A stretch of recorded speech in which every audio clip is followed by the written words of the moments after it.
जैसे किसी क्षेत्र में किसी की पूजा है, किसी क्षेत्र में किसी देव की पूजा है, कोई किसी प्रकार साधना कर रहा है, कोई किसी प्रकार साधना कर रहा है। इन साधनाओं को लोक वेद कहते हैं, जो शास्त्रों के विरुद्ध है, जिसका शास्त्रों में प्रमाण नहीं है, या ज्ञान है तो वेदों में तक ही ज्ञान है, वेदों के आधार पर ज्ञान है। जैसा ऋषियों को ज्ञान हुआ कि ब्रह्म ही सर्वशक्तिमान है, उनकी अपनी सोच थी। वेद में ऐसा नहीं है, न गीता में ऐसा है।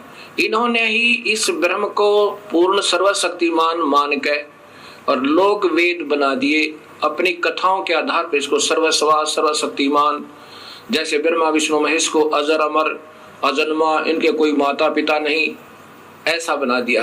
ये लोक वेद था, ये शास्त्र में प्रमाण नहीं था। शास्त्र को पढ़ा भी, लेकिन ना समझने के कारण जो लोक वेद बन गया। ऐसे कहा कि मैं तो केवल लोक वेद के आधार पर पुरुषोत्तम कहलाता हूं, क्योंकि ऋषियों को पूर्ण ज्ञान नहीं हो पाया। वेद भी पढ़े और उसमें पूर्ण परमात्मा के महत्व जैसा ही इस ब्रह्म को जानकर इसकी ही साधना ओम नाम के जाप से करते रहे। तो यह स्पष्ट कह रहा है कि मुझे जो ऐसा, मैं इसलिए प्रभु माना जाता हूं, और जो मुझे ऐसे परमात्मा मान रहा है अपने ही ज्ञान से, वास्तव में उसको ज्ञान सही नहीं है, तो वो मुझे ही हमेशा भजता रहता है।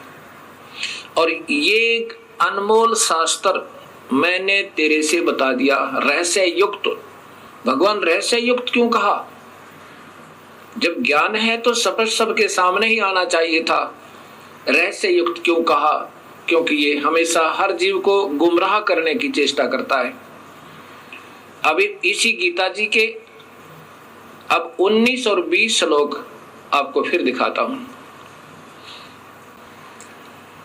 ये गीता अध्याय नंबर 15 है, श्लोक नंबर 19। इसमें देखिएगा, हे भारत, जो ज्ञानी पुरुष मुझको इस प्रकार पुरुषोत्तम जानता है, जैसा कि 18वें श्लोक में आपने सुना, वह सर्वज्ञ, सब प्रकार से निरंतर, माम माने मुझे ही, ये वासुदेव इन्होंने अपनी तरफ से लिख दिया, सीधा अर्थ है माम माने मुझको ही, भजती माने भजता है। जो सुने सुनाए ज्ञान के आधार पर मुझे प्रभु मान रहा है वो मुझे ही भजता है, अर्थात पूर्ण परमात्मा को नहीं भजता। अब 20वां श्लोक देखिएगा, ये इस अध्याय का अंतिम श्लोक है। हे निष्पाप अर्जुन, इस प्रकार यह अति रहस्य युक्त गोपनीय शास्त्र मेरे द्वारा कहा गया, इसको तत्व से जानकर ज्ञानवान और कृतार्थ हो जाता है। अब जो सच्चाई मैंने बता दी, ये काल भगवान कह रहा है, इस प्रकार जो सही समझ जाएगा कि मैं परमात्मा नहीं हूं और वास्तव में प्रभु कोई और है, ऐसे जो समझ जाता है ये गुप्त से गुप्त ज्ञान, रहस्यमय ज्ञान को, तो वो फिर समझो पूर्ण ज्ञानी हो गया।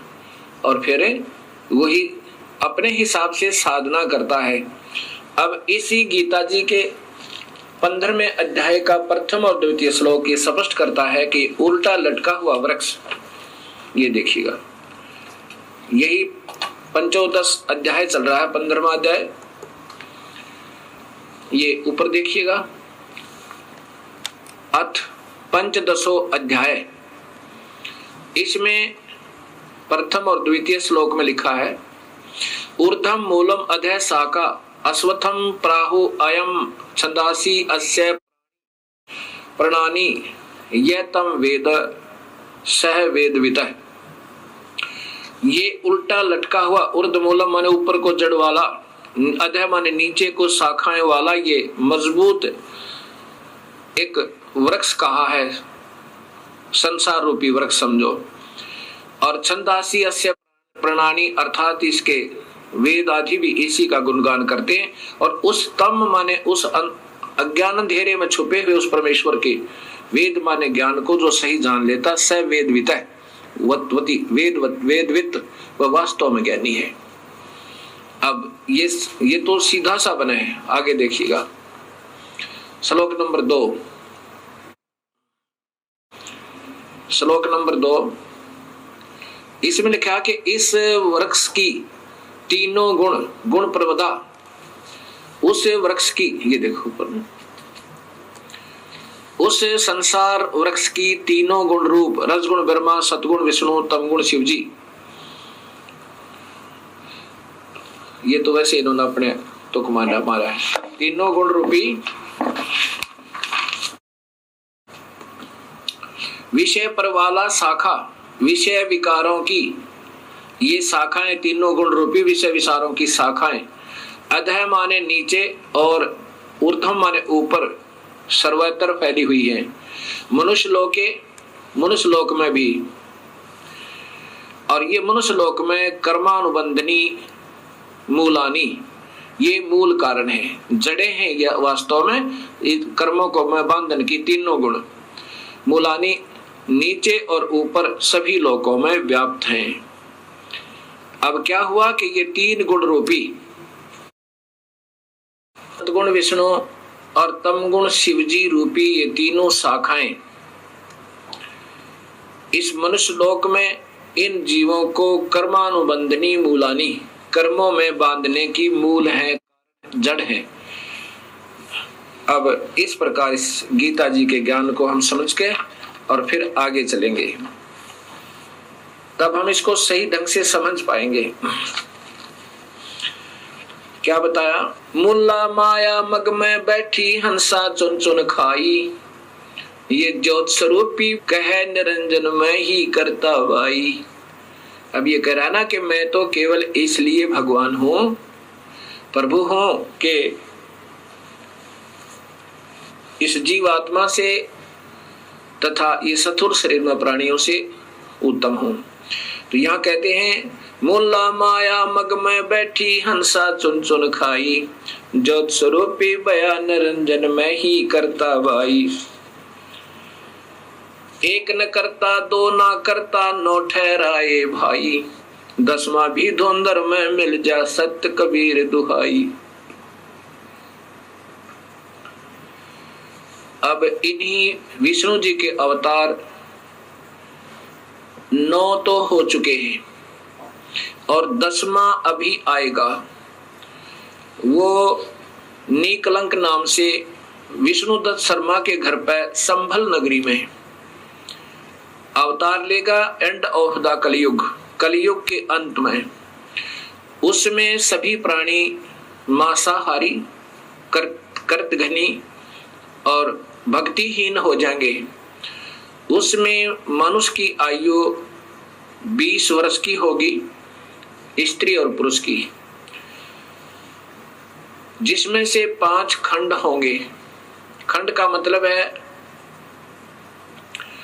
कि 5 वर्ष, जैसे आजकल 100 वर्ष की आयु मानते हैं, तो 75 में 80 में आम व्यक्ति की मृत्यु हो जाती है। ऐसे उस समय 20 वर्ष की आयु होगी और 15 वर्ष में आम व्यक्ति मर जा करेगा, यानी प्राण त्याग जा करेगा। उसमें 5 वर्ष की लड़की के बच्चे उत्पन्न होने प्रारंभ हो जाएंगे और कुल कद जो है, हाइट मानव की ज्यादा से ज्यादा 1.5 या 2 फुट होगी। ऐसे बिल बना करके रहा करेंगे, सब मांसाहारी होंगे। उसमें पृथ्वी के अंदर उपजाऊ अंश नहीं रहेगा। उन कृतघ्नी प्राणियों को समाप्त करने के लिए ये काल अपना ही कोई वहां गण, जैसे 10वां अवतार कौन आएगा? ये राजा हरिश्चंद्र जो कलयुग में बड़े महान पुरुष हुए हैं, उन्होंने प्रभु के लिए अपने बच्चों को भी बेच दिया, अपनी पत्नी को भी बेच डाला, लेकिन अपना सत्य नहीं हारा। इस प्रकार अब वो उस समय की हुई अच्छी साधना के आधार पर स्वर्ग में है और फिर स्वर्ग भोग के उसी को फिर ये 10वां अवतार बना के ये काल भेजेगा। फिर फिर उसके कर्म बिगड़वा देगा। यहाँ पर वो सबको खत्म करेगा। जैसे परशुराम जी ने अक्षत्रियों को काट डाला, उसको शक्ति दे दी काल ने। और ऐसे ही महाभारत का जब युद्ध करवाना था, अर्जुन को शक्ति दे दी काल ने, और जब वो अनर्थ हो लिया फिर वो छीन ली, और फिर वो अर्जुन बिल्लों ने पीटा और वो गांडीव धनुष नहीं चला उससे। तब वो स्वयं अर्जुन कहता है कि मेरे को भगवान कृष्ण ने छल लिया, युद्ध करवाना था तब तो शक्ति दे दी, अब मेरे से ये धनुष नहीं चल रहा।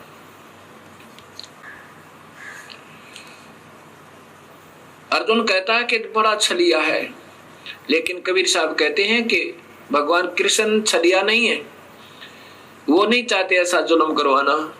ये तो सब खेल काल खेल रहा है, और ये ब्रह्मा विष्णु महेश और इन्हीं के अवतार बनाकर वो काल इन सबको नचा रहा है।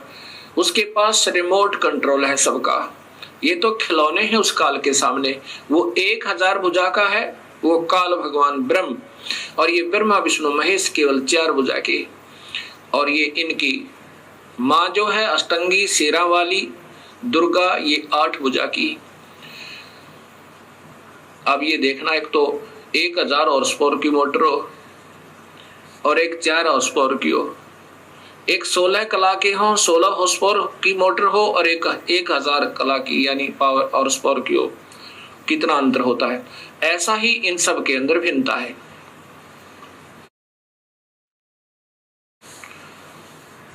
तो इस प्रकार ये काल सभी को नचा रहा है। और वो 10वां जो अवतार आएगा राजा हरिश्चंद्र, यहाँ इन सब कर्तघनी प्राणियों को मार डालेगा, और वहां जितनी हत्या वो करेगा उसके पाप कर्मों को उसकी ही अकाउंट में लिख दिया जाएगा। और जब ये अवतार यहाँ अपना 10वां पूरा कार्य करके चला जाएगा या उछल कूद के, फिर इसको नरक में ठोका जाएगा जब इसके पुण्य अक्षीण हो जाएंगे।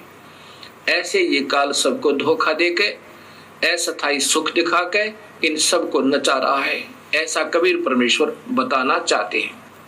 88 दीप मुनीश्वर बंदे मुल्ला डोरी। इस काल की ही माया के अंदर फंसे हुए हैं कौन कौन? 88,000 ऋषि और 33 करोड़ देवता, 9 नाथ 84 सिद्ध, और ये ब्रह्मा विष्णु महेश जैसी पुण्यात्मा भी ये काल की ही डोर के बंधे हुए हैं, इनसे बाहर नहीं है।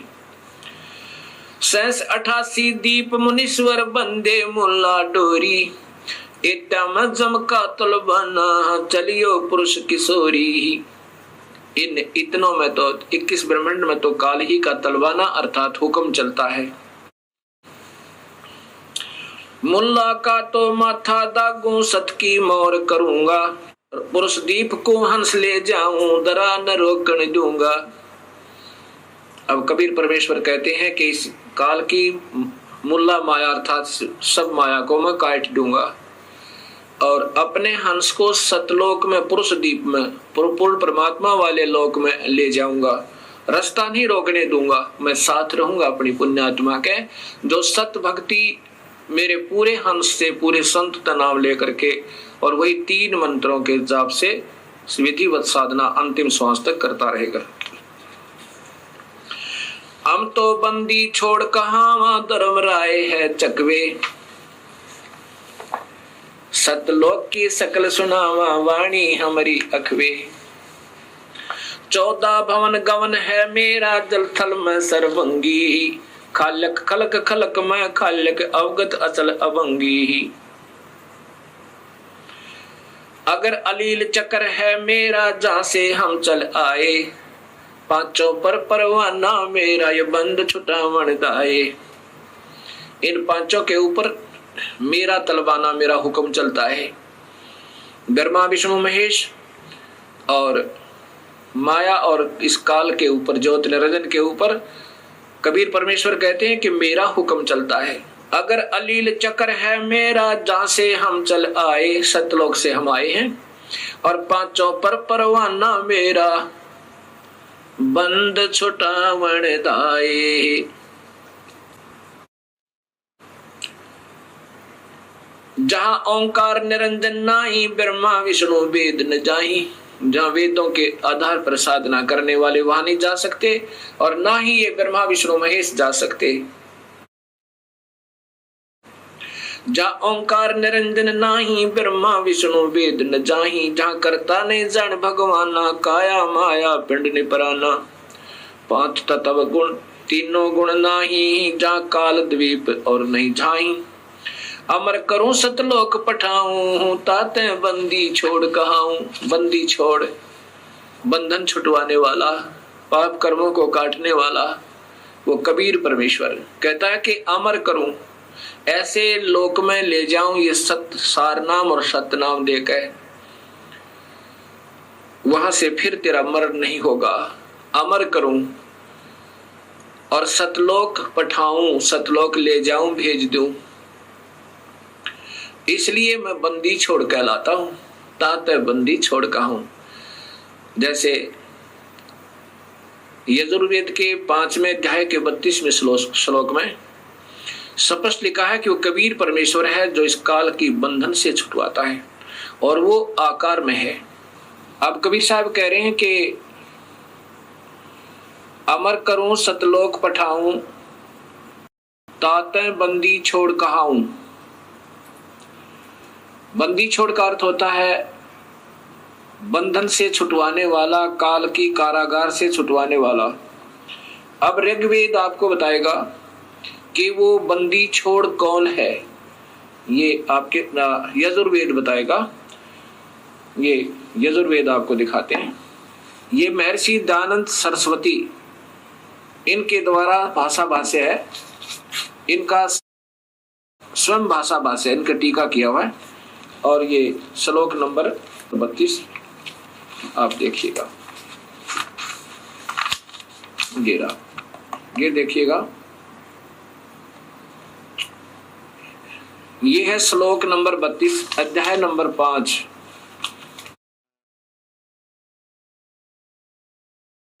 पंचमो अध्याय और श्लोक नंबर 32, ये देखिएगा। ये है उसी गसी कबीर अंगारी असी। बंबारी, बंबारी, बंबारी माने बंधनों का शत्रु। अवसरोसी दो वसवान सुधन्यो रसी मार जालिये। सम्राट असी कृषाणु प्रसिद्धो असी पवमानो नभोसी। प्रतका मृष्टासी हव सूदन है रत धामा असी सवर ज्योति। अब इन्हीं के द्वारा, महर्षि जी के द्वारा ही इन्हीं शब्दों में सुनिए पहले तो। हे जगदीश्वर, जिस कारण आप उशिक माने कांतिमान, असी माने है, अंगहारी माने खोटे चलन वाले जीवों के शत्रु। अंग का अर्थ होता वास्तव में पाप, अंगहारी का अर्थ होता पाप, अरि माने शत्रु। अंग माने पाप, अरि माने शत्रु। पाप क्या शत्रु, पाप काटने वाले, ये सीधा अर्थ है। अंगारी माने पाप कर्मों को काटने वाले। कबीर, ये कबीर है। ये कबीर को यहाँ कबीर ही लिखना था। कबीर असी माने है, वो पाप काटने वाला कबीर है। आगे देखिए, फिर स्वयं स्वीकार करते हैं बंबारी, बंधनों का शत्रु, बंधनों के शत्रु, वह तारादि तंतुओं के विस्तार करने वाले। ये तो इन्होंने अपना बना दिया सीधा बंबार। बंभर माने बहरे की तरह विषय वासनाओं के बंधन में बंधे हुए काल के जाल में। ये बंभारी माने बंधनों के शत्रु, बंभर माने बहरे की तरह बंधे हुए बंधनों में, विषय वासनाओं के बंधनों में, उनको काट के इस काल की कैद से छुड़ाने वाले ये परमात्मा कबीर है। कौन है? वो कबीर है। और वो कहाँ रहता है? ये देखो, वो रत धामा, ये स्वयं कहते हैं वो सत धाम युक्त असी माने है, वो सतलोक में रहता है। अब यहां फिर ऊपर देखना, ये मूल संस्कृत सीधा अर्थ लिखा है कि उसी गसी कबीर, ये स्पष्ट कबीर शब्द है। कबीर अंगारी असी पाप काटने वाले कबीर हैं, और बमबारी माने बंदी छोड़, बंधनों के शत्रु कहो या बंधन छुड़वाने वाले बंदी छोड़ कहो, हम उनको बंदी छोड़ कहते हैं। इसलिए कबीर परमेश्वर कह रहे हैं कि अमर करूं सतलोक पठाऊं, ताते बंदी छोड़ कहाऊं। इसलिए मैं बंदी छोड़ कहलाता हूं, अमर करूं और काल के जाल से जीव को छुटवा कर सतलोक ले जाता हूं। अब गरीबदास जी वही कबीर परमेश्वर की प्यारी आत्मा अपने प्रभु की समर्थता कैसे बताते हैं और इस काल के जाल को कैसे समझाना चाहते हैं।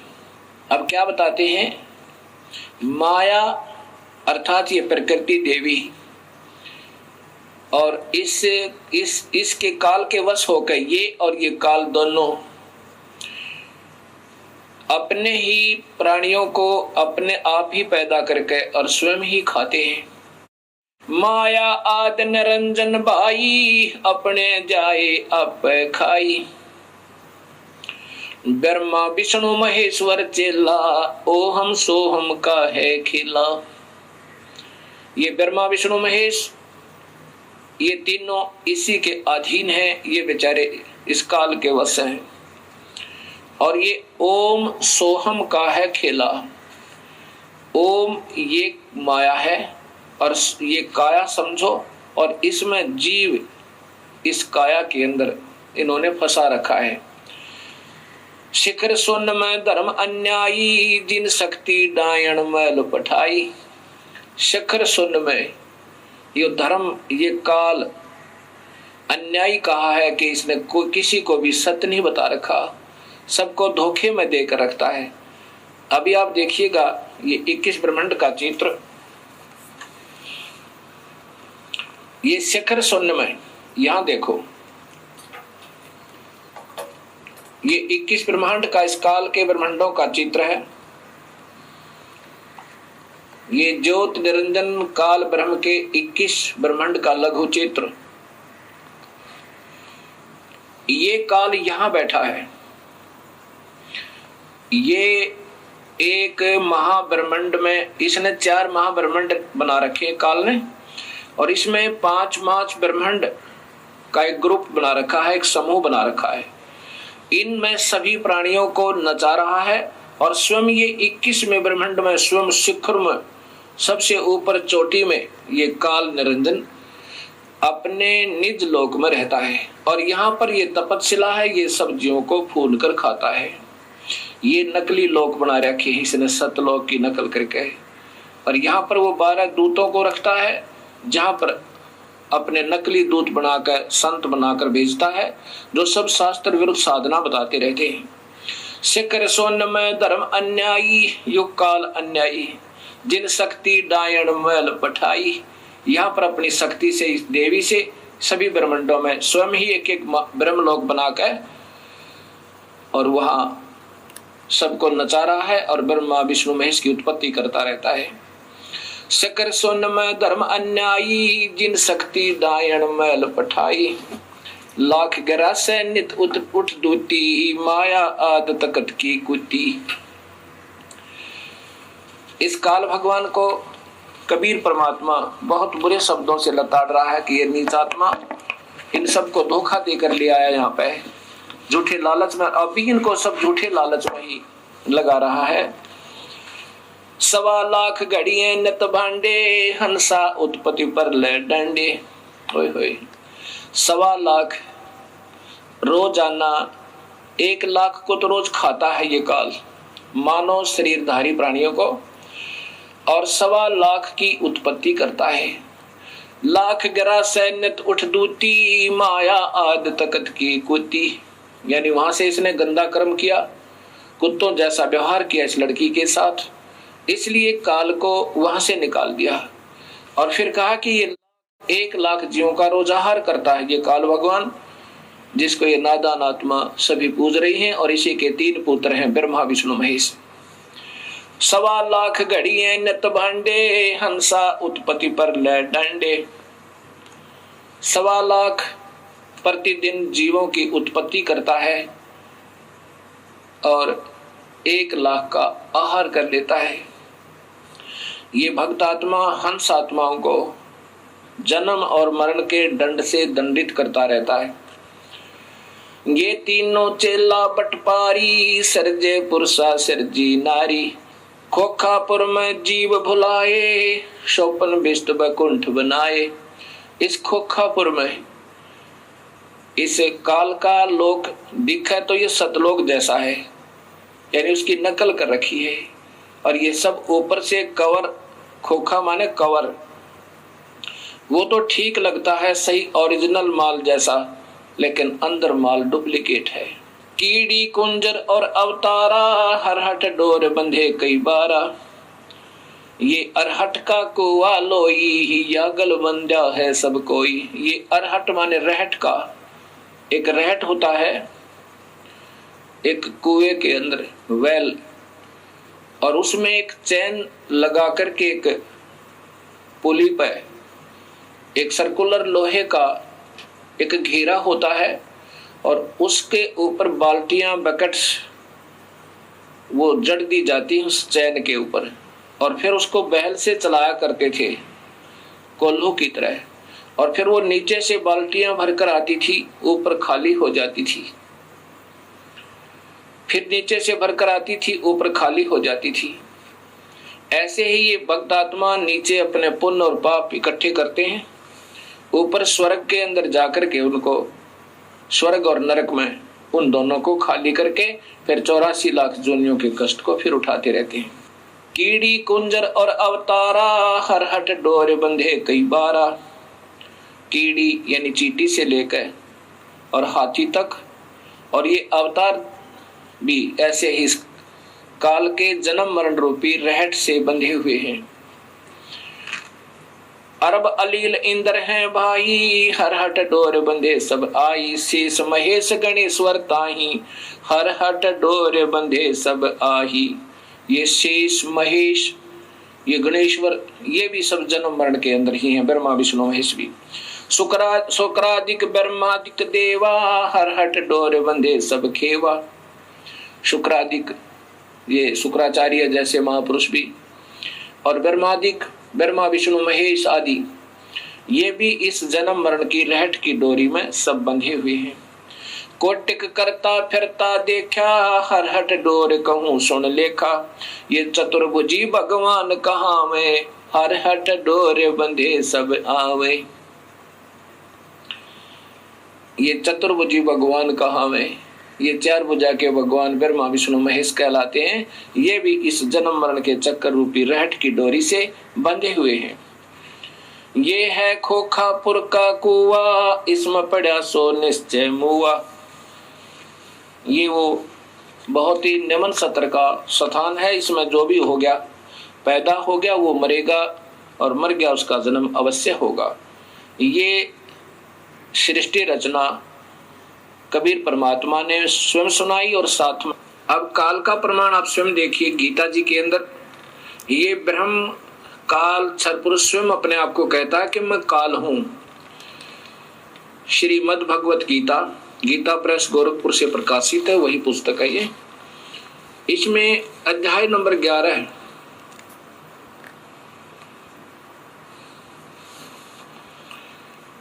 के श्लोक नंबर 31 में, ये 32 है और 31 में अर्जुन पूछ रहा है कि मुझे हे भगवान, हे उग्र रूप वाले, जब इन्होंने विराट रूप दिखाया, 1000 भुजा का, 1000 आंखें आदि आदि, तो अर्जुन पूछ रहा है कि मुझे बतलाइए आप उग्र रूप वाले कौन है। हे देवों में श्रेष्ठ, आपको नमस्कार हो, प्रसन्न होइए। आध्यम, आध्यम का अर्थ होता है यम माने आदि माने पुराना, यम माने काल। हे वास्तव में काल रूप, इन्होंने आदि पुरुष लिखा। भवंत, आपको विशेष रूप से जानना चाहता हूं, क्योंकि आपकी प्रवृत्ति को नहीं जानता। अब देखो, अर्जुन पूछ रहा कि आप कौन है, तो स्वयं ये ब्रह्म कहता है श्री भगवान वाच, नीचे देखिए, अर्जुन के पूछने पर श्री भगवान बोले, हे अर्जुन मैं, ये देखिएगा ये 32वां श्लोक है, लोकों का नाश करने वाला बढ़ा हुआ काल हूं। ये तो बड़ा चला के लिखते हैं काल है, महाकाल लिख दिया, मैं काल हूं, इसमें इन लोकों को नष्ट करने के लिए प्रवृत्त हुआ हूं। ये जो प्रतिपक्ष की सेना में स्थित योद्धा लोग हैं, ये तेरे मारे बिना भी, ये देखिएगा कि जितने वे सब तेरे मारे बिना भी नहीं रहेंगे, इन सब का नाश हो जाएगा। अब यहां फिर देखिएगा, ये कहते हैं कि मैं अब प्रवृत्त हुआ हूं, प्रवृत्त हुआ हूं मतलब मैं प्रकट हुआ हूं, ये स्वयं कहते हैं। फिर देखना, लोकों का विनाश करने वाला, लोकों को विनाश करने वाला बढ़ा हुआ काल हूं, स्वयं स्वीकृति दे रहे हैं कि मैं काल हूं, इसमें इन लोकों को नष्ट करने के लिए प्रवृत्त हुआ हूं। अर्थात प्रवृत्त हुआ हूं क्यों कहा? क्योंकि भगवान श्री कृष्ण नहीं थे, अपनी सिद्धि से काल श्री कृष्ण जी के शरीर में प्रवेश कर गया, और जो प्रतिपक्ष की सेना में स्थित योद्धा लोग हैं, ये तेरे मारे बिना भी मैं मर जाएंगे, मैं इनको खत्म कर दूंगा। अब आप देखिएगा, ये विष्णु महापुराण, इसमें स्वयं स्वीकृति दी है कि विष्णु का, अर्थात ये काल ही महाविष्णु, महाब्रह्मा, महाशिव रूप में ये डबल रोल करता है, स्वयं ही रोल करता है। गीता प्रेस गोरखपुर से प्रकाशित श्री विष्णु महापुराण, श्री विष्णु पुराण, इसके अंदर देखिए, ये संस्कृत भी साथ है, यहां से देखिएगा, हे द्विज, परब्रह्म का प्रथम रूप पुरुष है, यानी ये दिक काल जो है ये ब्रह्म है। परब्रह्म तो वैसे तुक्के मारा अपने हिसाब से अनजानपने में। ब्रह्म का प्रथम रूप तो पुरुष है, अव्यक्त और व्यक्त, ये इनकी अपनी सोच है। व्यक्त, अव्यक्त और व्यक्त, अव्यक्त माने ये प्रगट आकार में नहीं आता, और व्यक्त व्यक्तिगत रूप यानी प्रगट होकर ये ब्रह्म लोक में रहता है, चतुर्भुज रूप में, महाब्रह्मा महाविष्णु रूप में, उसके अन्य रूप है। अव्यक्त माने निराकार, व्यक्त आकार। अव्यक्त ये किसी के सामने नहीं आता अपने वास्तविक काल रूप में, ये वहां 21वें ब्रह्मांड में आकार में ही रहता है। और यहाँ व्यक्त महाब्रह्मा महाविष्णु महाशिव रूप में, ब्रह्मलोक में व्यक्त रूप में, आकार रूप में रहता है, उसके अन्य रूप हैं। तथा काल उसका परम रूप है। असली रूप काल है, किसका? उस काल का, ज्योत स्वरूपी निरंजन का।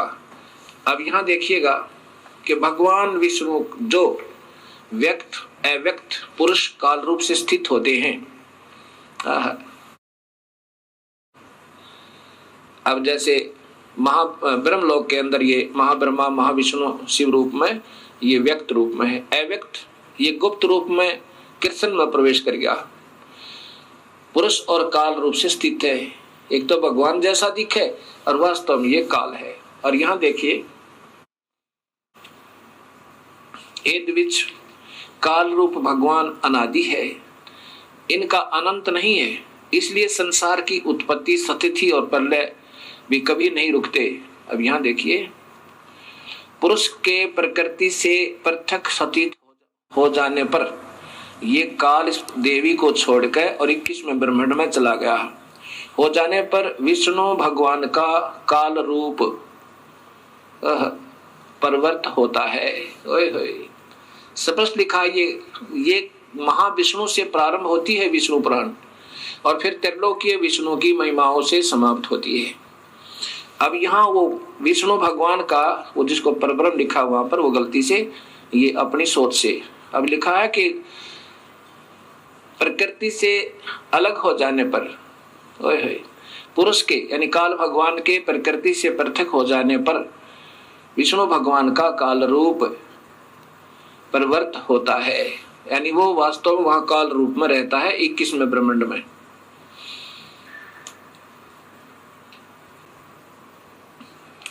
अब ये सामने देखिएगा एक ब्रह्मांड अंड का लघु चित्र।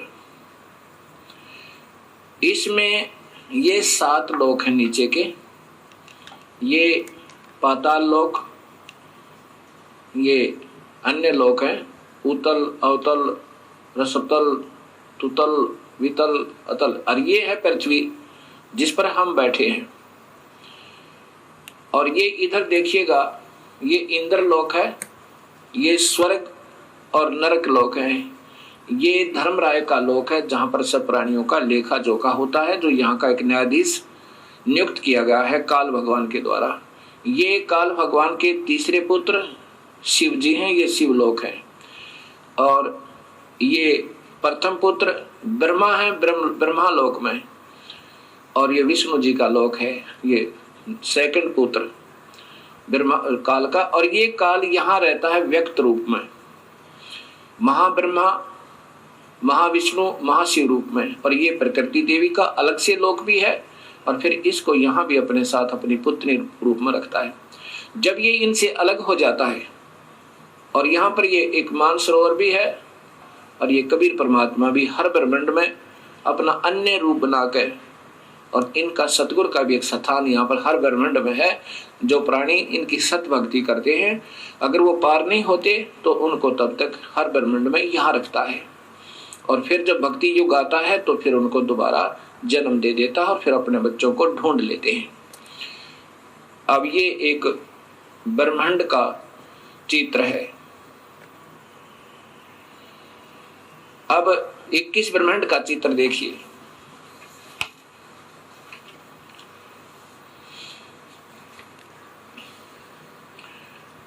अब यहां ये देखिए पूरा का पूरा।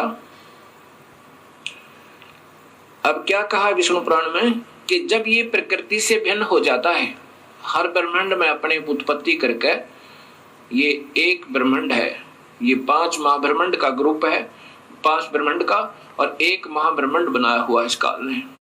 इस एक एक ब्रह्मांड में अपनी पत्नी के साथ रहकर एक एक ब्रह्मा, एक विष्णु, एक शिव की उत्पत्ति करके एक ब्रह्मांड की शुरुआत कर देता है। फिर इनसे भी अलग हो जाता है, फिर इनके साथ नहीं रहता, वो काल यहाँ रहता है। देखो कितना स्पष्ट किया है कि वो फिर काल रूप हो जाता है इस 21वें ब्रह्मांड में। तो यहाँ गरीबदास जी कहते हैं, शिखर सुन मधुरम अन्यायी जिन शक्ति दान मैल बैठाई। इसको छोड़ के प्रकृति से ये दबाव से काम लेता, जबरदस्ती, बाई फोर्स। ऐसे ही सभी तीनों पुत्रों को रजगुण, सतगुण, तमगुण बनवा दिया। अब ये बेचारे क्या करें, जैसे मिर्च बन गई तो मिर्च का स्वभाव तो रहेगा ही, उसका क्या दोष बेचारी का। अब यहां देखिएगा कि आपको ऋग्वेद दिखाऊंगा, उसमें लिखा कि इस काल ने इन सभी 21 ब्रह्मांडों को ऐसे गोल आकार, वृत्ताकार में सबको घेर कर, और उससे भी बाहर बैठा है, इनसे भी बाहर बैठा है, यहां बैठा है अति तिष्ठन्त, इनसे भी बाहर है, वृत्ताकार में, गोलाकार में रोक गए। अब ऋग्वेद दिखाता हूं सृष्टि रचना में।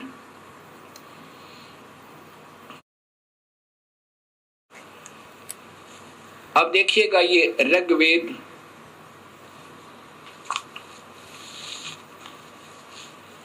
ये महर्षि दानंद सरस्वती द्वारा भाषा भाष्य है।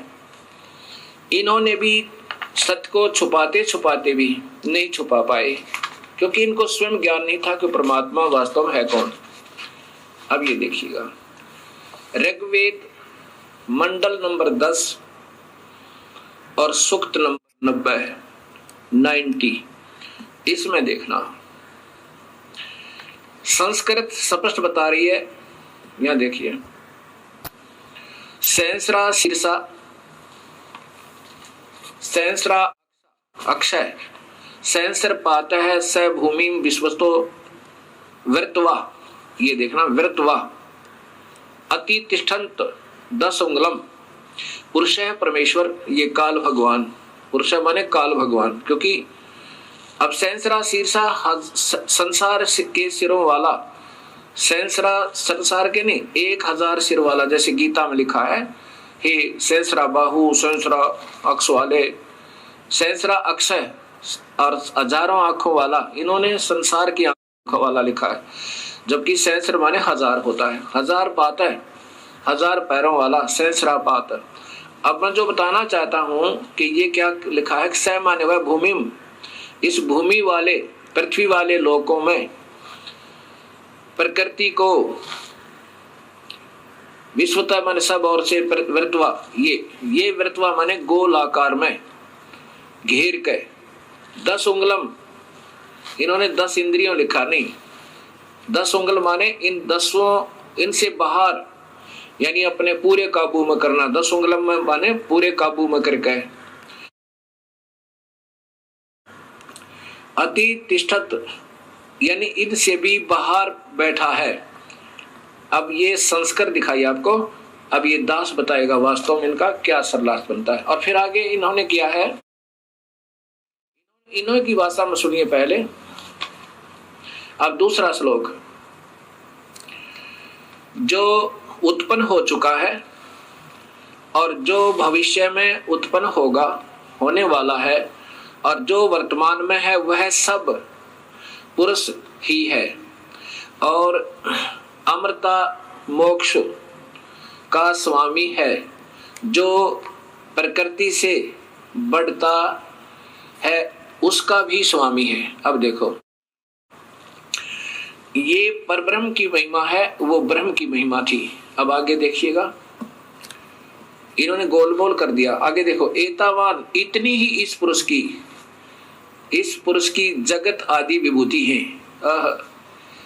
स्पष्ट लिखा है कि एतावान इतनी ही इस पुरुष की महिमा अर्थात जगत आदि विभूति है, और पुरुष वह परमेश्वर तो यानी इस भगवान 1000 भुजा वाले थे तो वह परमेश्वर तो स्वयं लिख रहे हैं इससे भी बड़ा है।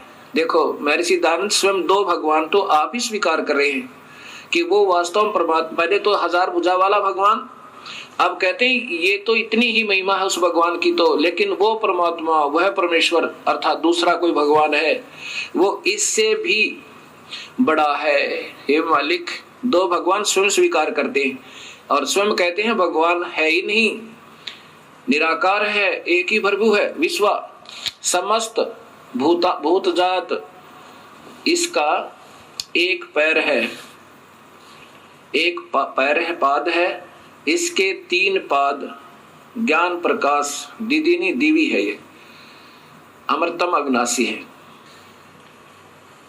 अब ये ऋग्वेद मंडल नंबर 10 और सूक्त नंबर 90 स्वयं महर्षि दयानंद सरस्वती जी द्वारा भाषा भाष्य अर्थात इसका सरलार्थ है। और ये स्वयं ही प्रथम श्लोक में स्वीकार करते हैं कि परमेश्वर संसार के सिर वाला, सहस्रा शीर्षा, 1000 सिर वाला, 1000 भुजा वाला, 1000 आंखों वाला, ये काल भगवान है। और इसका वास्तविक अर्थ ये बनता है, इस दास ने किया है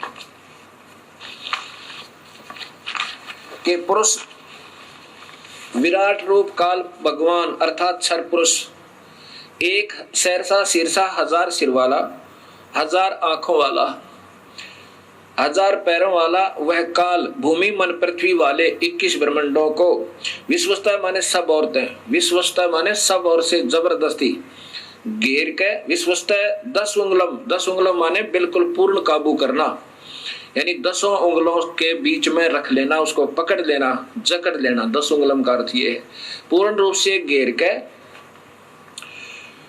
वर्तवा यानी गोल आकार में घेर के, अत्यतिष्ठत इससे भी बाहर उस काल लोक में ठहरा हुआ है। ये आपको अभी मैंने दिखाया। ऋग्वेद मंडल नंबर 10 और सूक्त नंबर 90 में प्रथम श्लोक में क्या लिखा है कि वो 1000 भुजा वाला भगवान काल विराट रूप, ये इन सब को वृत्ताकार में घेर के, ये गोल आकार में घेर के, यानी 10 उंगलों में कति काबू करके, 10 उंगलों माने बिल्कुल काबू करके, और उससे अति तिष्ठन्त उससे भी बाहर ये देखो यहाँ पर काल लोक में रहता है। और यही शिव पुराण विष्णु पुराण बता रहा है कि प्रकृति से न्यारा होकर वो अपने वास्तविक काल रूप में जाकर के अलग से स्थित हो जाता है। ये वो काल का निजलोक और ये काल का जाल है। और यही आपने महर्षि जी के द्वारा उलझ पुलझ करते हुए भी नहीं छुपा पाए। अब यहाँ आप देख रहे हैं ऋग्वेद के अंदर भी पूर्ण परमात्मा और साथ में ब्रह्म, परब्रह्म और पूर्ण ब्रह्म की सबतः महिमा वर्णित है और जो यथार्थ है।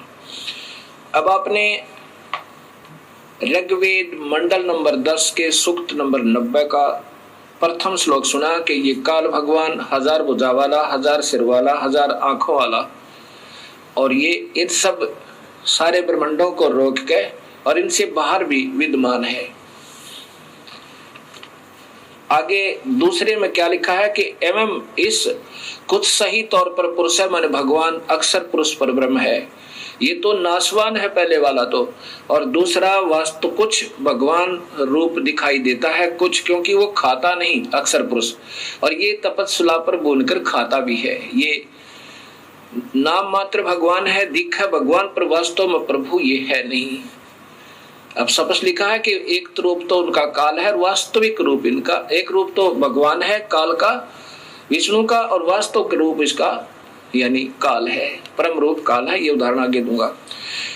अब इसमें लिखा है कि दूसरे श्लोक में ऋग्वेद मंडल नंबर 10 और सूक्त नंबर 90 का श्लोक नंबर 2, एवं पुरुष है च इदम, एवं पुरुष माने कुछ सही तौर पर भगवान अक्षर पुरुष पर ब्रह्म है, और च और इदम माने यह, यत माने जो, भूतम माने उत्पन्न हुआ है, यत जो भविष्य में उत्पन्न होगा, सर्वम सब, यत माने प्रयत्न से, मेहनत के द्वारा, अनैन माने अन से, अतिरोहति विकसित होता है।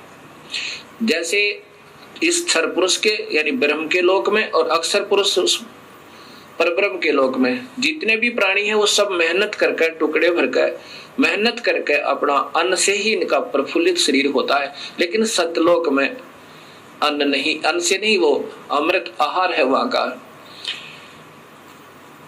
विकसित होते हैं। ये अक्षर पुरुष भी उतः माने संदेह युक्त, उतः है अमृतस्य मोक्ष, अमृतस्य ईशान। ये अक्षर पुरुष भी यानी ये परब्रह्म भी संदेह युक्त अमोक्ष देने का वाला स्वामी है। देखो स्पष्ट लिखा है, उत संदेह युक्त अमृत से यानी अमृतव का ईशान मन स्वामी है। ये भी संदेह युक्त है यानी पूर्ण मुक्त नहीं कर सकता। इसमें भी गए हुए प्राणी पूर्ण मुक्त नहीं, उनका भी जन्म मरण है। लेकिन इनसे ज्यादा स्थायी होने से ये कुछ अक्षर पुरुष कहलाता है, कुछ अविनाशी कहलाता है। बिल्कुल स्पष्ट लिखा है कि ये भी सही मोक्ष नहीं दे पाता, ये भी संदेह युक्त है, इसका भी अधूरा मोक्ष है। लेकिन इस काल वाले तत्व बहुत ही अच्छा है, ये खाता नहीं प्राणियों को। अब तीसरे श्लोक में जैसा स्वयं महर्षि जी स्वीकार करते हैं कि इस भगवान की तो इतनी ही महिमा है, और जो भी प्रकृति आदि से उत्पन्न हुआ है उससे भी बड़ा भगवान और है, वो पूर्ण परमेश्वर और है। ऐसा ही इसमें लिखा है, अस्य माने इस अक्षर पुरुष की तो, एतावान माने इतनी ही महिमा प्रभुता है। कितना स्पष्ट ज्ञान दिया है। प्रथम श्लोक में इस क्षर पुरुष ज्योत स्वरूपी निरंजन काल का वर्णन है कि ये इन सब प्राणियों को रोक के 21 ब्रह्मांड में स्वयं बाहर भी रहता है। इसकी 1000 भुजा, 1000 आंखें, 1000 हाथ आदि आदि है। और दूसरे नंबर का भगवान एवं पुरुष है यानी कुछ सही तौर पर भगवान है, क्योंकि वो खाता भी नहीं और इससे ज्यादा मोक्ष वहां पर मुक्त है प्राणी, बहुत समय तक शरीर रहता है, लेकिन वो भी संदेह युक्त मुक्ति का दाता है। पर ब्रह्म भी यानी पूर्ण मुक्त नहीं होते। और जितने भी इन दोनों लोकों में इस परब्रह्म के 7 शंख ब्रह्मंडों में और काल के 21 ब्रह्मंडों में जितने भी प्राणी हैं ये मेहनत से ही टुकड़ा करके खाते हैं, चाहे देवता हैं और चाहे यहाँ पर अन्य प्राणी हैं। अब लेकिन सतलोक में ऐसा नहीं है। आगे लिखा तीसरे श्लोक में, अस्य माने इस अक्षर पुरुष की तो एतावान इतनी ही महिमा माने प्रभुता है। ये क्षर पुरुष अक्षर पुरुष तो इतना ही भगवान है। तथा पुरुष है माने पूर्ण परमेश्वर तो अतः माने इससे भी जयावान माने बड़ा है। होय इस अक्षर पुरुष से भी ज्यादा शक्तिशाली है। और ये यजुर्वेद में स्वयं महर्षि जी भी स्वीकार करते हैं ऋग्वेद में कि वो परमात्मा तो इनसे बड़ा है, इनसे भी बड़ा है। विश्व माने समस्त, भूतानी माने अक्षर पुरुष तथा क्षर पुरुष के इन लोकों में तथा सतलोक में जितने भी प्राणी हैं वह इस अस्य माने इस पूर्ण परमात्मा नि अक्षर पुरुष का पाद माने एक पैर समझो। अस्य माने इस परमेश्वर के त्रि माने 3, दिवी माने लोक जैसे सतलोक, अलखलोक, अगमलोक, वो अमृतम अविनाशी पाद दूसरा है। अब क्या बताया है कि ये जितने भी सतलोक और इस लोक में जितने भी प्राणी हैं, ऊपर के लोकों में और परब्रह्म और ब्रह्म के लोकों में जितने प्राणी हैं जीव आत्मा, ये तो इसका एक पैर समझो। और ऊपर के तीनों लोकों में जितने प्राणी हैं, दिव्यलोक कौन कौन से, सतलोक, अलखलोक और अगमलोक, अनामी लोक में जीव स्थिति न्यारी नहीं है। इसलिए उन तीनों लोकों में और जितने भी प्राणी और तीनों लोक, ये उनका अविनाशी पैर है, अर्थात उस परमात्मा की सतिथि बता रहे हैं उदाहरणार्थ। आगे फिर चौथे श्लोक में लिखा है कि पुरुष माने यह अविनाशी परमात्मा, ऊर्ध्व माने ऊपर, त्रि माने 3 लोक जैसे सतलोक, अलखलोक और अगमलोक, पाद माने पैर ऊपर के हिस्से में, उदयत विराजमान है। अस्य माने इस परमेश्वर की पूर्ण ब्रह्म तथा पाद एक पैर एक हिस्सा जगत रूप पुनः फिर यह माने यहाँ अभवत प्रकट होता है और फिर यहाँ पर वो प्रकट भी होता है, जैसे कबीर रूप में आगे, कभी सत्सुकृत रूप में आगे, कभी किसी प्रकार। तथा माने इसलिए स माने वह अविनाशी पूर्ण परमात्मा अन ऐसना असने ऐसन जो खाता नहीं और जो सने जो खाता है। ये क्षर पुरुष तो 1 लाख जीवों को रोज खाता है, अक्षर पुरुष खाता नहीं। इसमें लिखा है सनेन असनेन, खाने वाले और न खाने वाले, अर्थात काल और परब्रह्म से अभी माने ऊपर, विश्व माने सर्वत्र, उससे ऊपर भी और सर्वत्र विक्रमात व्यापक है।